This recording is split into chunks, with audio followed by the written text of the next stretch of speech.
Welcome back to the Florida Airport Development Symposium Computer-Based Trainings. Did you know that the FDOT Aviation Office convened a working group as part of the development of these CBTs? The Elected Officials Working Group was comprised of local elected officials, airport personnel, and other government representatives. The working group provided, among other things, recommendations for the topics to be covered during the symposium. Nearly all of the working group members stated that their interest in learning more about airport organizational structure, planning integration, and airport intermodal access. This CBT will dive further into the diversity of Florida's airports by exploring these topics. For example, of Florida's 130 public use airports, 67 are operated by a city or a county, 38 are operated by an airport authority, 1 is a joint-owned military airport, and 24 are privately owned. Further, while many airports in the state are capable of accommodating air cargo activity, only 14 of Florida's 20 commercial service airports had scheduled air cargo activity. Excited to learn more about these topics? Let's get started. Florida's airport organizational structure is as diverse as the airports themselves. Florida has 67 public-use airports that are city or county operated, 38 that are airport authority operated, 1 that is military operated, and 24 that are privately operated. Florida has a total of 130 public-use airports. Each of these ownership types has benefits and disadvantages. Municipally operated airports are the most common operator type in Florida. Examples of municipally operated airports include Key West International Airport, Lakeland Linder International Airport, and Perry Foley Airport. Municipally operated airports benefit from being part of the larger city or county budget and local government planning activities. However, they may be at a disadvantage due to the city or county being less familiar with airport operations. An airport is unique in a variety of ways, and city and county officials must be familiar with aviation activity in order to properly protect the safety, security, and efficiency of the airport environment. Airport authorities are independent public agencies created by the state legislature to operate a public-use airport. Airport authorities may operate one airport, such as the Quincy-Gadsden Airport Authority, which operates Quincy Municipal Airport, or a system of airports, such as the Jacksonville Aviation Authority, which operates Jacksonville International Airport, Jacksonville Executive at Craig Airport, Cecil Airport, and Hurlong Recreational Airport. Authority-operated airports benefit from a generally higher level of aviation knowledge. However, airport authorities may be more limited in their power over their airports. Some airport authorities may only have the power to make daily operating policies, while others also have the capability to levy taxes or have the power of eminent domain. So why would a municipally operated airport become airport authority operated, or vice versa? It generally boils down to the needs of an airport. Municipalities may create an airport authority because the airport market or service area has outgrown its jurisdiction. For instance, an airport physically located within a city boundary operated by the city and supported by the city's taxpayers may nonetheless have a majority of its users coming from the surrounding county. In that case, it may make more sense to spread the tax base out through the use of an airport authority. Additionally, an airport authority allows for the governing board to focus more specifically on airport matters, which may be necessary for a larger, busier, or more complex local government. An airport authority may dissolve and place ownership in the city or county where an airport is located for a variety of reasons. The airport authority's single focus may be at the detriment of other municipal services. A municipal airport department is able to provide duplicate services, such as personnel and finance, that makes more sense from a logistical and financial standpoint. An airport authority-operated airport cannot benefit from this duplication of services. In general, there has been a trend towards more authority-operated airports, especially as an airport grows in size, operations, and influence.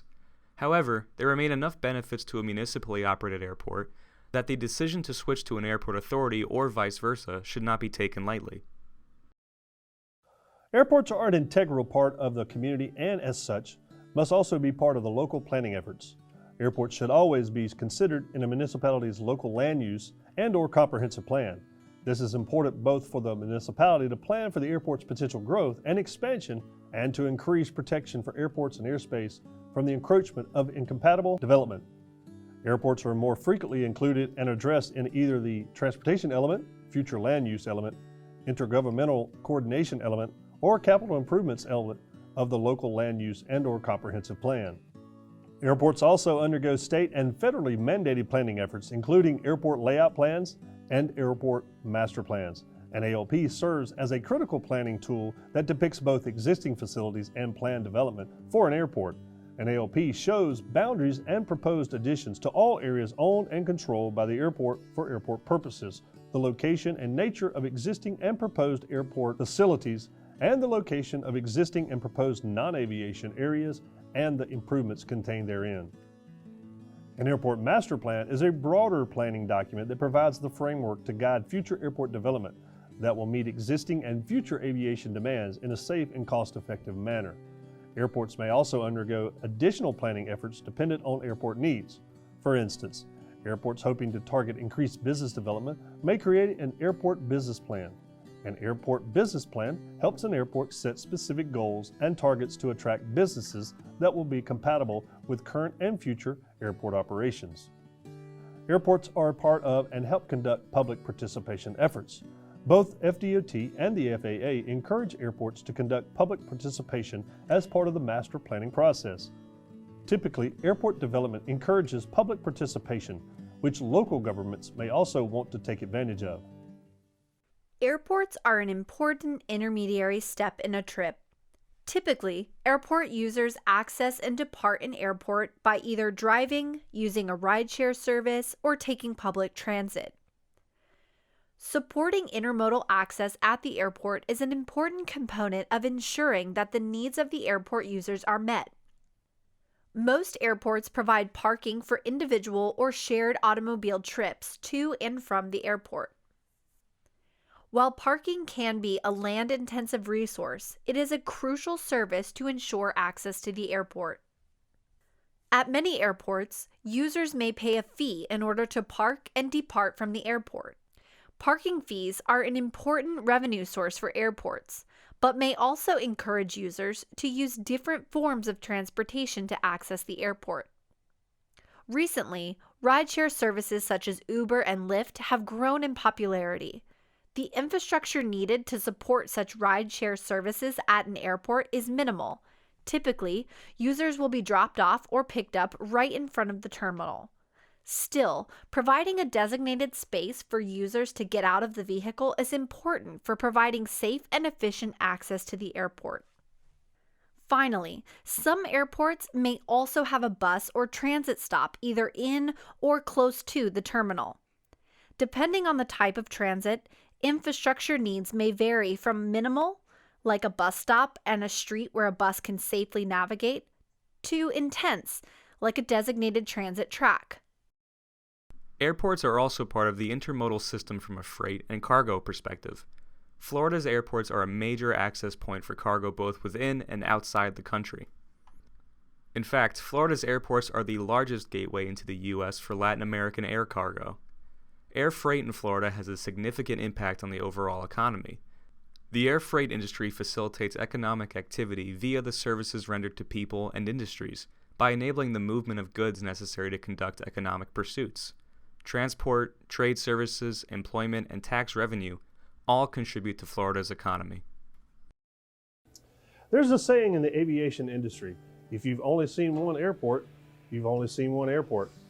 Florida's airports exemplify this saying perfectly, as each of the state's 130 airports is unique in its structure, planning, needs, and intermodal access.